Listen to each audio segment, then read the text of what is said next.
So ఇది వచ్చేసి పెద్ద, వీటిని ఏమంటారు మీరేమంటారు? మేమైతే చిన్న మన ఇండియన్ హంస అనో ఏదో ఒకటి పేరు పెట్టి పెద్ద బాతులు అని వెళ్తాం. సో దీని గుడ్లు ఎట్లుంటాయో చూద్దాం, దీని గుడ్ల సైజ్ ఎంత ఉంటుందో చూద్దాం.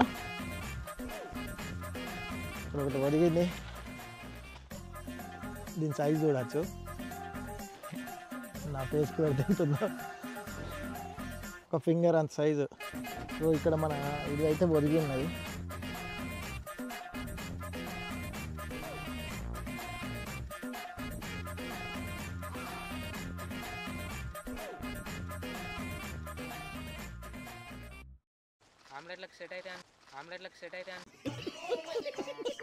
అందరికి పిల్లలు చేయండి, పిల్లలు చేసిన వాళ్ళే మీకు అందరికి చూపిస్తా. లాస్ట్ టైం పిల్లలు కూడా చూపించాను మీకు. ఆమ్లెట్లకైతే మస్తు పని చేస్తే